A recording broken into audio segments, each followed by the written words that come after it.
lay down the arms, and I will go there and talk to them. The three of us. Puro man tayo Maranao, di makaintindihan tayo. So, ito yung, actually, it's my own, my grandmother. Any question? That's all, Additional Mr. one? That's all, Mr. President.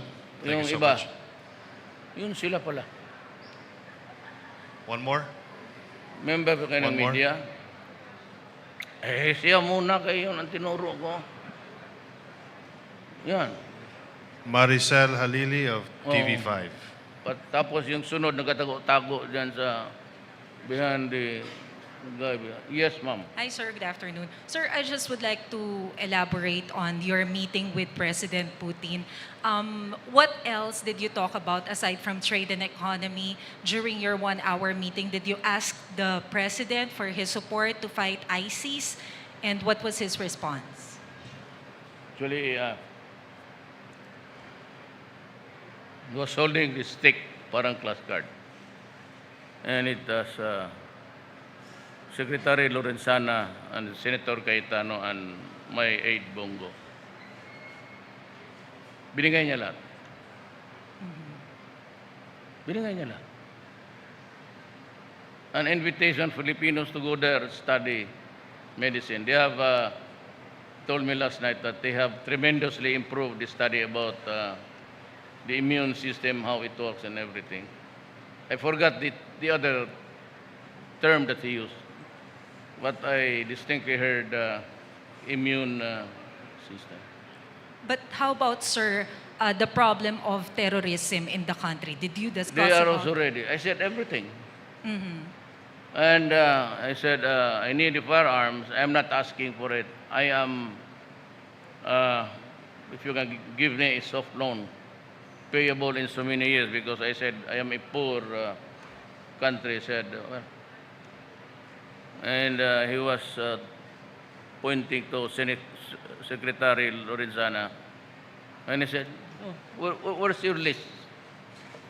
Where's your list? He did it 3 times. Saan yung listahan ninyo? So I'm very happy. It is an indication that he has, he never said no. He said yes to all the proposed agenda sa bilateral. Wala naman panahon. Because I had to go to yung mga parliamentarians nila, then I had to talk to Medvedev, the premier. But because it was so sudden, sabi ko 10 minutes lang para magpasalamat ako. But it lingered on for about 1 hour and 30 minutes. And we exchanged ideas about terrorism, economics, and everything. And to all of us, I said yes. Said, I will pay for it. I'm not asking for anything.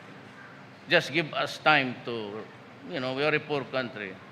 Out of our savings, we will pay you. And may we know, Sabi niya, okay. sir, may we know how much will be the soft loan for the... I really don't know. So the wherewithal maybe is with the Cayetano Secretary of the Foreign Affairs. He's there, left behind, and the Secretary of DTI. I think we're good at this time. I am not abandoning the RPU is back. But that does not no longer needed to meet the challenges. In the first place, in case the Philippines is attacked, it's from the outside. Never mention about an internal strife that could implode from within our own country to not explode, but it will implode in our territory. Okay, thank you, sir. He is very sympathetic, and by the way, he conveyed his condolences, his grief for those who have died. Yung chief of police ng Malabang, he happened to be in Marawi. Pag-uwi niya, was may checkpoint ang ISIS, said was cut off. And I think many others. So that's how it is. It's brutality, cruelty. And if you want an example, just remember the Abu Sayyaf, how many guys that they have decapitated there. And the bombings of Davao. Do not forget that 15 died while just eating outside the stores there. And the Zamboanga siege. And far between the years, maraming explosions na.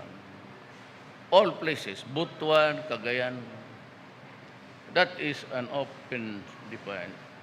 If you raise the flag of ISIS, that was the time I said, this cannot be done. It has to be stopped. And I'm willing to gamble with Marcelo. And I will put a stop to it. And I think everything that ails Mindanao. Remember that we are from Mindanao and we suffered the bombing about last year. Many died while just eating in the public square. Thank you, sir. Siya. Nauna man siya, ma'am, tapos ikaw. Siya, ang kita mo. Di, Hi, sir. Sir, I'm Pia Gutierrez from ABS-CBN. Sir, tatanong ko lang kung sino po yung itatalaga ninyong administrator ng martial law. the chief of staff is there. I presented him as our probable next. He was supposed to take his oath of office this week as DILG chief. Retired na siya. But I said, I do not want to change horses midstream. I have extended his tour of duty to another 6 months. 6 months. So in the meantime, sir, sino po ang magiging OIC ng DILG, sir? Again? Sino, sir, yung hahawak sa DILG, sir?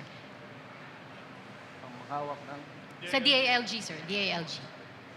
Now that you have extended the tour of duty of General Anyo. Where is General Coy? Another general. Okay.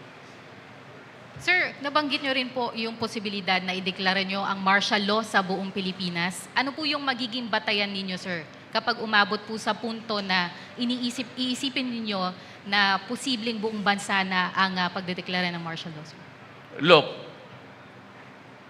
I am not a all-knowing president. It was the police and the military which says that we have reached dangerous level. Martial law will end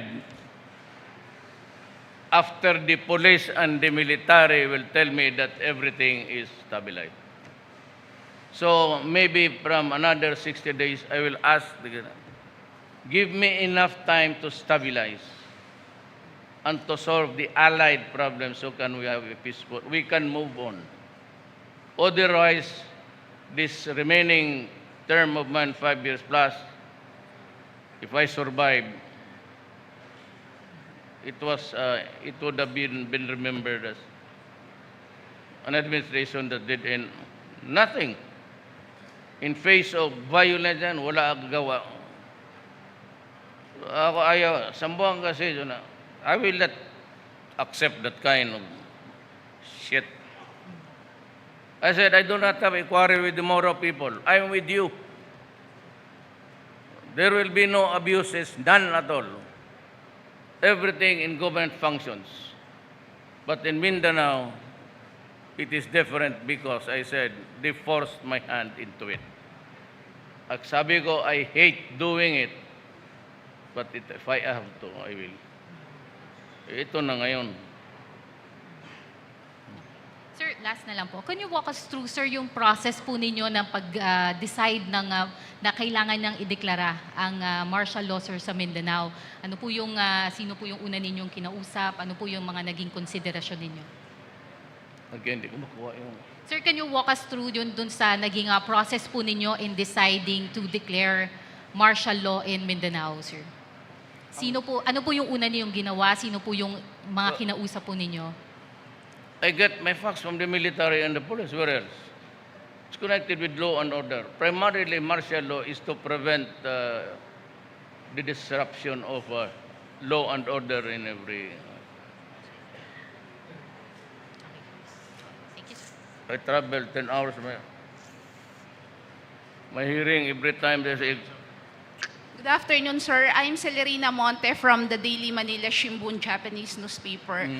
Sir, with your declaration of martial law in Mindanao, how do you see this affecting our economy? Because there are some investors who raised concerns regarding this declaration. That is why I said we must be fast and restore normalcy. If it can be done 1 week, I'd be very happy. But if it would take me until the end of my term to see that Mindanao is safe for everybody, I will do it. Sir, you have mentioned that you will push through with your trip. Of course, I have to ask Congress every time 60 days expires. Again. Sir, you have mentioned that you will push through with your trip to Japan on June 5 and 6.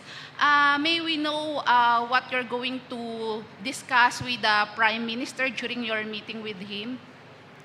Well, it's always money, trade and commerce. I'm not asking for anything, lalo na pera.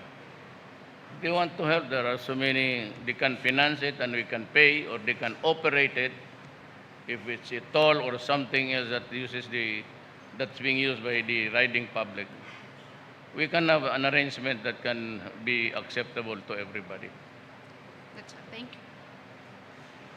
Again, I would like to thank the Russian government, President Putin, for the splendid welcome and their desire to help.